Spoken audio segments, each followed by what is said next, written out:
Greetings, happy warriors, and thank you for being here with me on the Rabbi Daniel Lapin Show, where I, your rabbi, reveal how the world really works.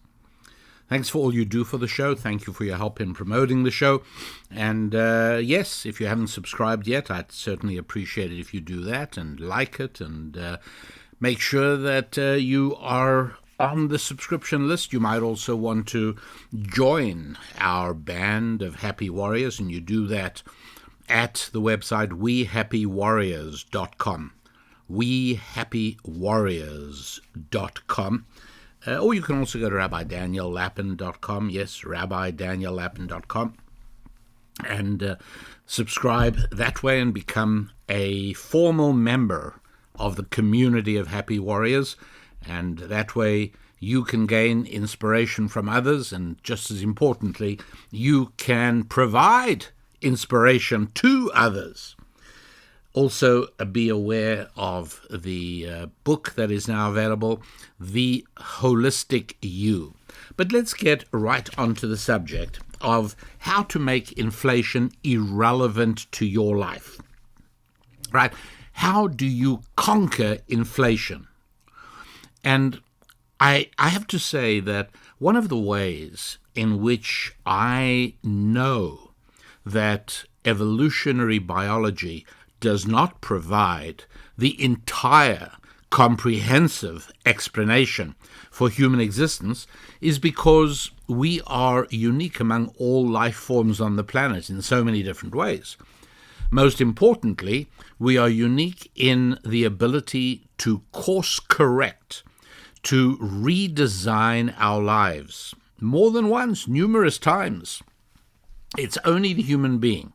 No cows, no cats, no camels, and no kangaroos, but only human beings are capable of doing something which I'm sure you have done yourself regularly, and that is, I'm not happy with the contours of my life. I'm not completely content with my life's landscape. And the book, The Holistic You, of course, provides you with a blueprint for evaluation, because the entirety of your life in all its satisfaction and all its happiness and all its joy and all its potential is captured in the 5 F's. Your family, which has everything to do with your relationships, your blood relationships, your relationships that come about because of a sexual relationship between your grandfather and your grandmother or whoever, including your own private life. All of that falls under the category of family. And if that is not thriving, if that is not in a satisfactory state, you feel a little despondent, you feel a little forlorn. Perhaps it's subconscious. You may not necessarily walk around with a long, sad face, but that's an area of life you need to be thriving in. Your finances and all your relationships having to do with finance, whether it's your bank manager or a customer or a client or a loan officer or a vendor, whatever it is, all the people that play a role in the financial part of your life, those relationships have to be good. There has to be enough of them to make sure that the revenue that flows is correct, the right amount. Your friendships, right? That's important. Your fitness, that's important. Your physical fitness, your faith, and all of these things interact with one another. And so you might well be saying to yourself right now, my social life is dead. Other than connecting with people on social media, I never get together with real live people. So, okay, great, that's got to change. And perhaps at the same time, you've got to be looking at your fitness and you've got to be looking at your finances, because they all interact with one another in the deepest and most mysterious ways imaginable. You've got to be aware of that. And in so doing, you are able to do an assessment of your life. How happy am I? How content am I with my family life, my social life, my friendship life, my my financial, how happy am I in all these areas? One by one, you analyze them and you say, you know what? Time for a redesign, time for a reset, time to make changes. And that's what human beings can do. We are remarkable in that way. And we do it. And you have done it, and you are going to be doing it again. And, maybe now is actually a really good time to determine, yes, I really can make significant changes. Changes that'll be good, changes that'll give me a better life, changes that'll enable me to make the most of my fleeting time. And so, in order to do that, you ask yourself, how are each of my 5 F's doing? How's each F doing? And you evaluate it, and then you put together a comprehensive plan.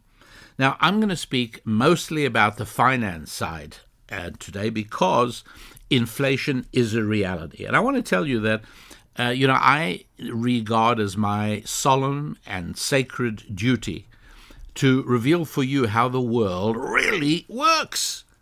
And that means that we have to be committed to the truth, no matter how unpopular.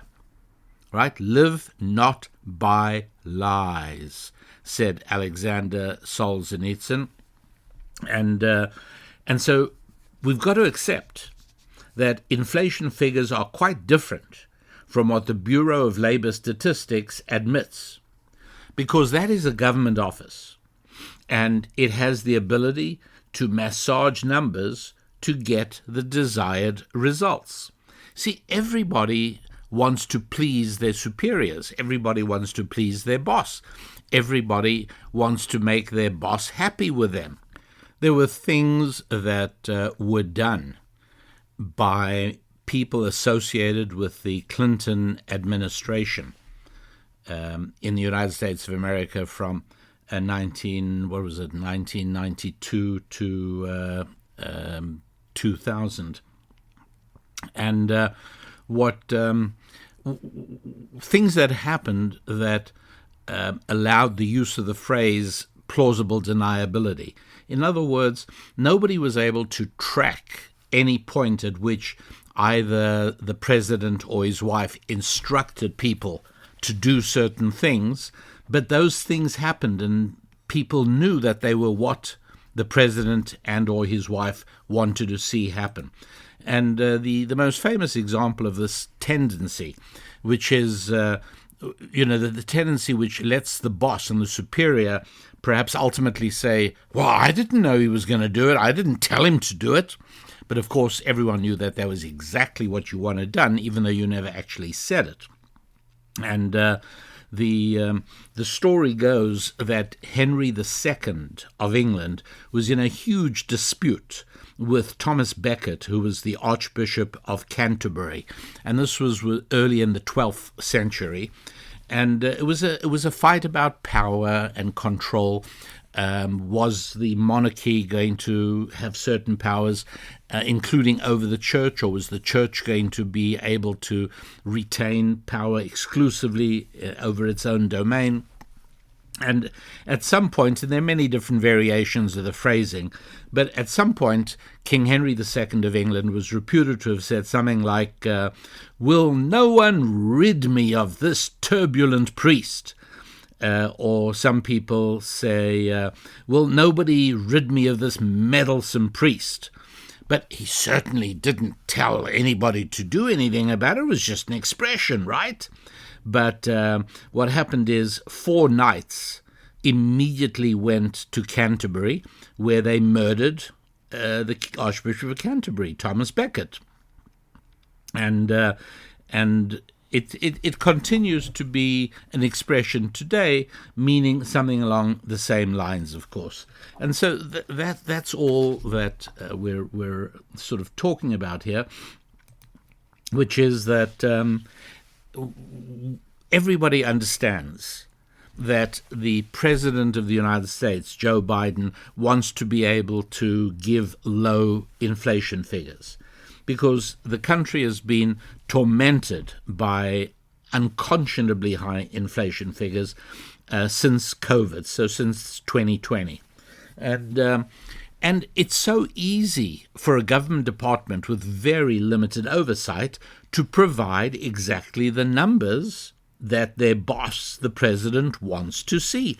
And then those numbers are distributed and they become the official numbers, and they become the basis of the CPI, the Consumer Price Index, on which people's social security payments are based, and all kinds of policies are based on the CPI, on the Consumer Price Index, all of which is delivered by a government department who answers and gets their funding from the administration of the president. So I'm telling you all of this just to arouse in you what I believe to be a healthy skepticism about official numbers, official statistics.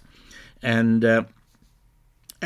as always, I commend to you to trust yourself, trust your own eyes, trust your own experience, trust your own wisdom, far more than you should blindly trust experts, spokesmen, officials, authorities, scientists, managers, and so on and so forth.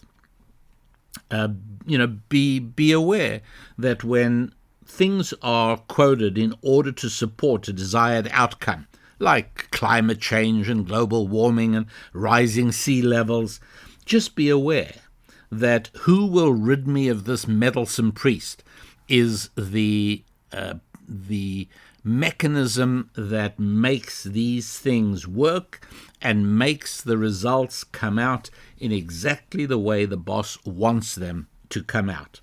And corporations, large corporations, have been doing this for years. You don't even have to go back to the Enron debacle. But even more recently, what happens is that perhaps it's the CEO says to the chief financial officer, look, we need figures that are going to encourage investors. We need figures that are going to encourage Wall Street. We need figures that will encourage the private equity people. And so is there any way you can show profit figures of above this amount? And sometimes it doesn't even have to be as explicitly stated, because the CFO, this chief financial officer, knows as clearly as anybody else does that it's possible the entire viability of the company depends on an influx of new capital, and that can only be obtained. And so the numbers get massaged and they get adjusted, and you decide what year to take certain write-offs, and you decide what year to take certain depreciations, and there are certain flexibilities allowed by the law, and you learn exactly what works best for you at this particular time, and out comes the figures just the way they need to be.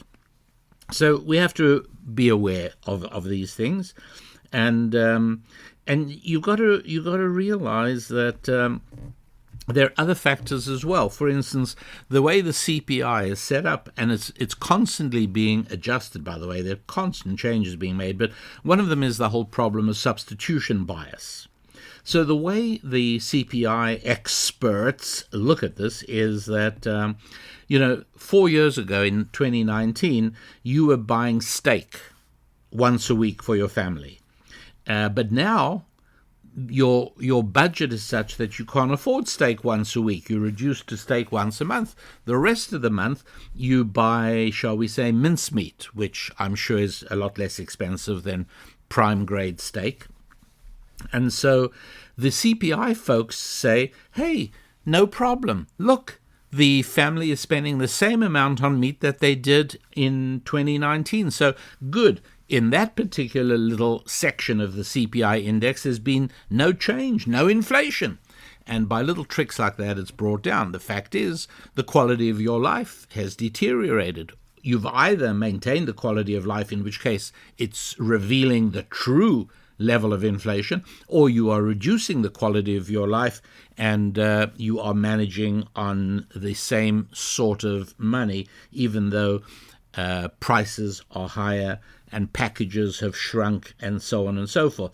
Also, a lot of things don't get counted in the CPI, things like insurance, things like any money that go towards your investments and savings. And bottom line is that the serious and real change in inflation, what has really happened is, and again, I can't show you numbers other than my own personal calculations, which you can do yourself. It's easy to see what gasoline cost 4 years ago and what it costs now, what diesel cost then and what it costs now, what milk and eggs, check eggs. And that means that if you buy a donut or a cake which uses eggs, well, the price of that has gone up. My assessment, and this is very conservative, I could easily make a plausible argument for a much higher figure, but I'd say that from this date in 2020, which would be just about 4 years ago, beginning of 2020, just as the harshest crackdowns on account of COVID were beginning, till now, at least a 20% inflation rate. At least. Okay. Maybe more, but at least 20%. That's for sure. And, as usual, we have to remember, we've got very limited power to regulate or control the behavior and the actions of other people. This is true in whether you're raising children or whether you're working in a company or whatever you're doing. But your maximum control and influence is over yourself. And, we can't control politicians. We can wave a defiant fist against the hidden governmental malfeasance that causes inflation. Yeah, printing money. Very tempting. Very lovely. It's terrific to be able to spend lots and lots and lots of other people's money without even officially having to tax them for it. You can take it from them surreptitiously by printing money. And that way, the profound immorality of forcing the next generation of children to pay for the spending on this generation. And so, you can try and vote the scoundrels out at the next election, but none of these things are going to help our basic problem, which is that maintaining our lifestyle is now costing, say, 20% more than it did 3 or 4 years ago. So, the only alternative is we must increase our revenue, we have to, by 20%. If inflation steals $1,000 from me, and I say, let's say I win $1,000 in the lottery, I am made whole. Inflation took $1,000 from me, the lottery gave me $1,000, so there's been no change. That is the only way to defeat inflation. Not by winning the lottery, that's not what I'm talking about, but the only way to defeat inflation is to bring in more money than inflation is stealing. I know of no other way to do it. Now, I'm going to ignore the possibility of reducing your standard of living. That's always possible. But I'm putting that as a last resort, because it's a sort of emergency tactic. Reducing your standard of living is a step ahead of despair. Reducing your standard of living causes despondency and a general feeling of personal malaise. I'm sliding backwards, I'm not moving forwards. I'm shrinking, not growing. This is not conducive to creative thinking and bold strategies. All of that means that we have to increase our revenue by 20%. Now, the one specific exception where reducing expenses is good, I will tell you there is only one exception that I'm thinking of, I'm aware of, and I'll tell you about that in a minute. And so if we're not going to talk about reducing the expense side of your budget and of your life, then we have no option but to increase the revenue side. How do we do that? Well, two choices. We can increase the time available each week for productive endeavor. So say you work a 5-day week. So that means one day is 20% of your work week. So roughly speaking, if you could find another day in the week, add an extra day of productivity each week, and you'll break even. So now you might say, well, that's reducing my quality of life. Not necessarily.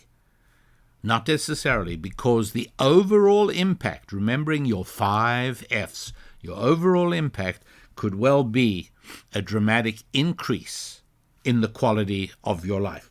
Because the quality of your life depends on how you feel about all 5 F's: finances, family, faith, fitness, and friendships. And so adding the equivalent of another day to your week. So you're essentially working, instead of 5 8-hour days, for 40, you're working 6 8-hour days, or any other combination that gives you 48 hours of productive work a week. There's another way. The second way is we can make each hour and each day of work every week quite different in terms of productivity, producing 20% more money per each hour or day of work. And again, you break even. So this approach says, okay, no, I'm still going to continue working 5 days a week, but I'm going to do different things. I'm going to do things differently. I'm essentially going to be more efficient, more effective, more productive. And so the money that I earned in 40 hours, in a 5-day week, 40 hours a week, I'm still going to do that same work, but now I'm going to produce 20% more. Perfectly feasible, perfectly practical. It just needs a plan. It can be done. Or, of course, a combination. I'm going to work a few more hours a week, and I'm going to make every hour count in a different kind of a way. All right, so those are ways. You got to start this off, and this is very serious. I mean, if you are really serious about resetting your life, if you're serious about redesigning the landscape of your life, then what you have to do is you have to now do a very accurate, honest, excruciatingly, searingly honest evaluation of where all your time goes every week. Now, if you've never done this exercise, I, your rabbi, recommend it. For many of you, it'll be painful, be uncomfortable, it'll be almost intolerable, but if you can make yourself tolerate it and arrive with a spreadsheet that shows, Sunday, Monday, Tuesday, Wednesday, Thursday, Friday, Saturday, from 6 a.m. to midnight every day, or from 5 a.m. to midnight every day, and you are able to really honestly do this evaluation and end up with a spreadsheet, you are well on your way to redesigning this part of your life going forward from now. But when you've done that, and you spend a little time studying it and analyzing it, guess what? You're going to be able to figure out, calculate, add up all the time each week that you give to non-5F items. See, what I'm saying is that actually the overwhelming majority of your time, if not all of it, should go on your 5 F's. The majority, if not all your time, should be devoted to things that improve your finances, your family life, your faith life, your friendships, your social life, your physical fitness. That's what your time should go on. And so take a look, and again, with searing, painful honesty, take a look to see how much time goes on entertainment. Now, be aware, watching a screen does nothing for your fitness. going to the gym does. So obviously that's a difference. Going out to eat. And here I'm worrying more about the time than I am about the cost. That's something different, and I'm not focusing today on cutting expenses. I want to try and avoid that if we possibly can, okay? And so going out to eat is very time-consuming. Very much so, right? It takes time. It just does. You're phoning up and making a reservation, and you drive there, or you take transport, wherever, and then the meal takes a long time because it becomes much more of a social event. And so you got to be aware of how much time you're doing that.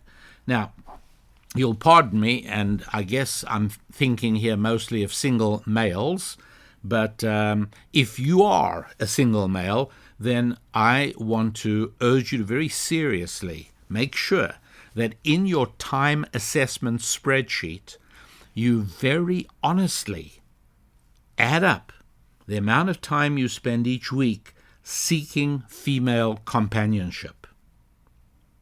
Okay? It's very real, and I think you're going to be surprised at how much time you spend doing that. And by the way, if you don't spend any time doing that, then you're giving me other reasons to be concerned for your welfare. And so if you are a single guy here and you're interested in defeating inflation by increasing your revenue now by 20%, here is the best first piece of advice I can give you. Are you ready? It's not going to be easy for you to hear this. And so you might have to think kind thoughts about your rabbi while you're listening, because your first instinct is going to be to revile me and everything I'm telling you about. Okay, you're a single guy. You want the best piece of advice I can give you. I'm only going to spend a moment or two on this, but I'm going to give it to you straight. In one word, marry. Just marry. And everything changes.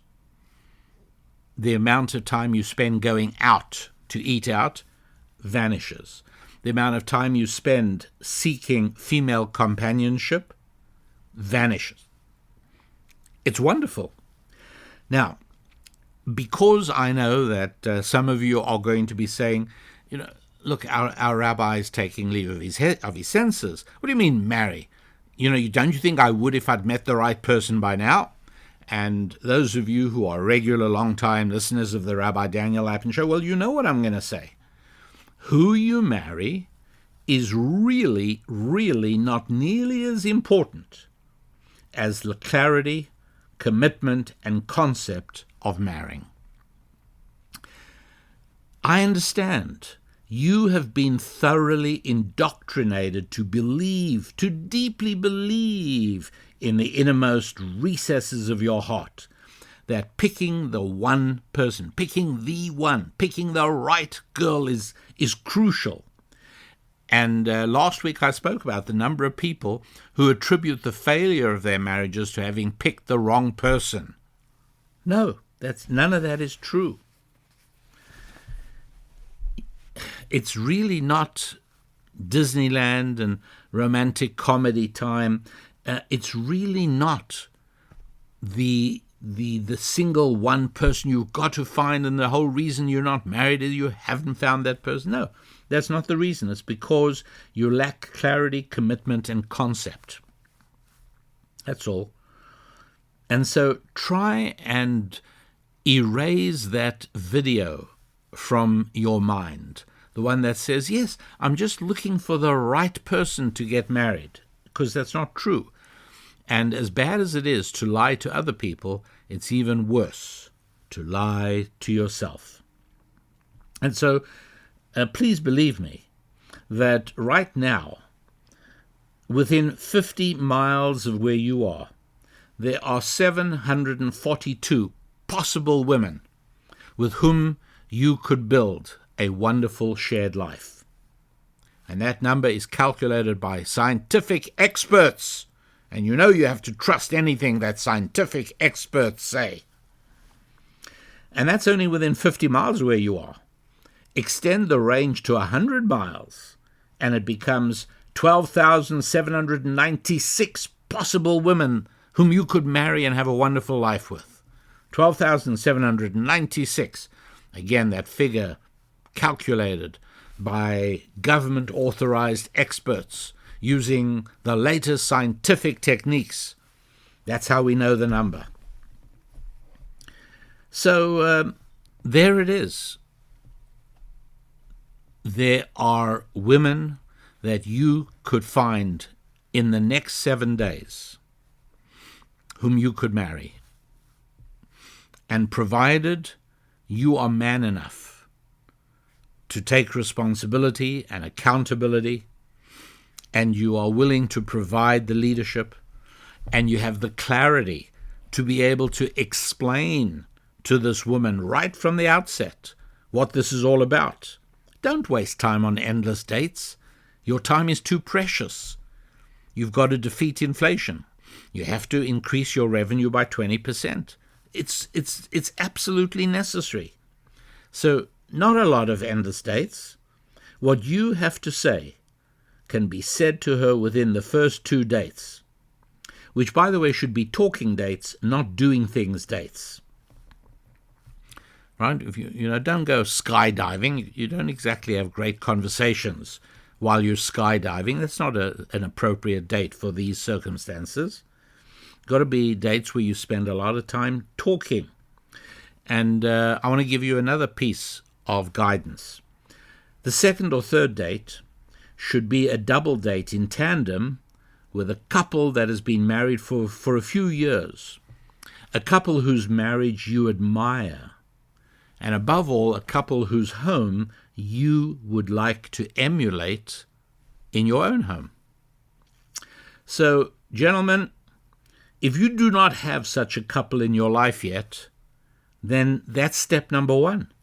You've got to have a couple like that because you want to be able to expose them to a girl you are seriously considering marrying. So you got to acquire a couple like that in your life. It might be a relative, it might be somebody else, but it doesn't matter. That's what you need to do. So talk to your pastor, talk to your rabbi. What, you don't have one of those either? Well, then that's where you must start, obviously, right? Because, well, it's obvious. So there's really no reason why you shouldn't be married before the summer, right? I'm recording this to you late in the month of March. And so what's wrong with a June marriage? You find somebody now, date for a couple of weeks, get engaged, plan a wedding, get married in June, and you are in a position to make the most of the second half of the year 2024. It'd be incredible. Don't hesitate. Because if you are still a single guy, then you are treading water. You're not progressing in your life. You're not making any headway at all. So, it's a truism, and I'll say it anyway, and that is, you will truly be shocked at how much more time and focus you have, let alone how much happier and how much more joy will be in your life. But today I'm speaking primarily financially, even though I'm always focused on all 5 F's. Nonetheless, if you are still a single male and you are interested in increasing your revenue now by 20%, then I've just told you some really important information. But now, moving along from there, I want to tell you now the 5 things that you have to keep in mind, the 5 things you have to be thinking about in order to make sure that you escalate your revenue by 20%. Not next year, the year after, no, now. First of all, You have to spend some time filling yourself, filling your mind and your heart with a deep conviction in the dignity and morality and goodness of making money. And the reason, happy warriors, why this is so important is because no decent person can ever really succeed and can never really throw themselves wholeheartedly into any endeavor which deep inside they consider to be morally reprehensible. As long as you believe this is about taking money, not making money, you're not going to be able to easily increase your revenue by 20%. You are unnecessarily handicapping yourself. And so you've got to do a little bit of reading about this. May I recommend our book, Thou Shalt Prosper, the 10 Commandments for Making Money. That'll help you. And there are also many other places you can search and read about to get to understand that if you are not going to point a revolver at somebody's head and say, give me your wallet, then the only other way of getting people to transfer money from their hands into yours is by you exchanging, by giving them something, either your work, your skill, your effort, your services, or goods you've created that are more valuable to them than the money you are asking. And when you think about it, that's how every single transaction in the free market occurs. If I go into a store and buy a bottle of orange juice, in my mind, I've already done a little calculation of how much that bottle of orange juice is worth to me. And when I decide that its price is less than its value to me, then it's a no-brainer. I go and do it. I don't have to think twice about it because it's worth more to me. Its value to me is more than its price. Now, just in those few words, I've said something already very profound and very important, the difference between price and value. And these are things that it's worth your while spending some time trying to understand. That's why I said when you've done your spreadsheet, assessing your time, how you spend your time, you will discover that there is time in that week that you could devote to becoming a master of this insight that making money is honorable, good, moral, and dignified. It's a positive thing. When people voluntarily hand money over to you because you are doing something worth more to them, how wonderful is that? And your efforts will be greatly blessed, greatly enhanced, greatly increased once you have got the idea firmly embedded, not just in your head, but your heart as well.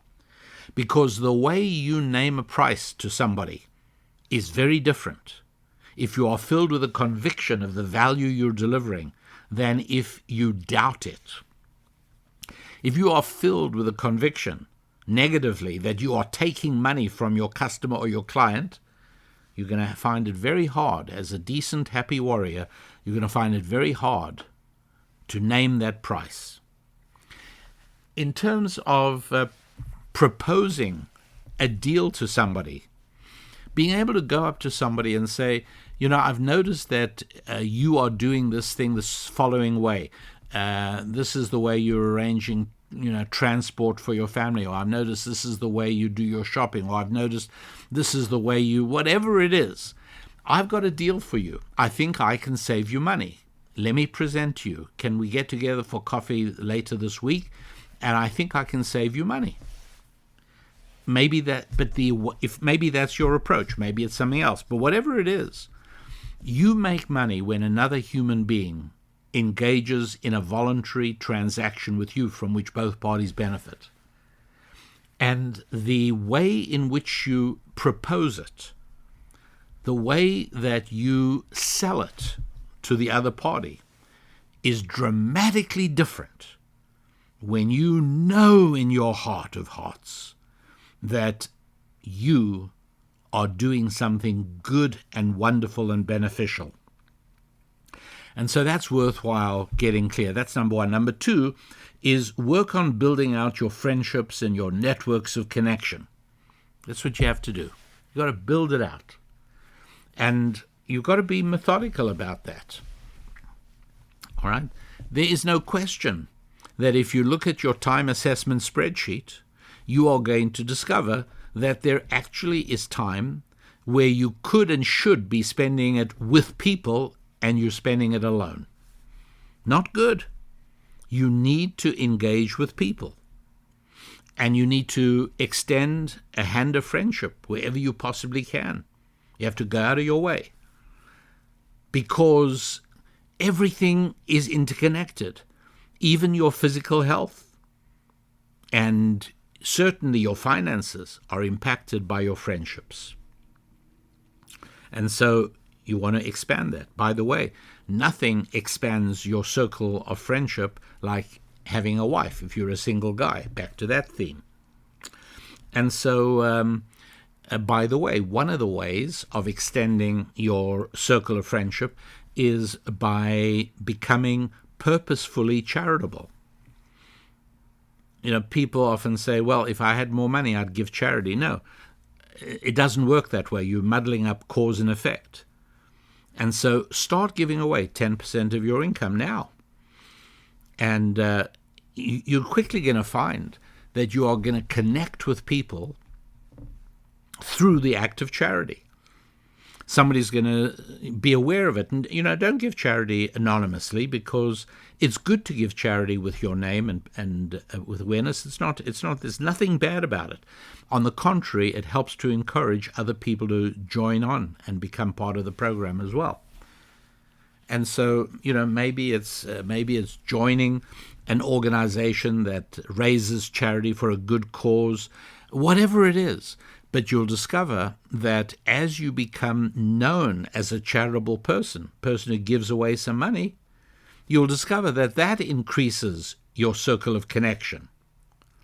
So do whatever it takes to build out your friendships and enlarge your networks of connection. That's number two. Number three, don't search for money. Search for people to serve and search for ways to serve them. The money will come by itself. This is perhaps, these are all important, but this is very important. All right? Don't walk around in your subconscious saying to yourself, inside you, 20% of my income is another $2,000. I got to make another $2,000. How do I find $2,000? No. Once you've done the calculation of how much you need, put it aside. And now your focus is, how do I find more people who I can serve? And how can I find more ways to serve them? And I know some of you are going to say, well, I have a job. I go to work and I work at my job from 8 to 5. There is no way to increase it. Wrong. You got to think out of the box, and yes, there are ways.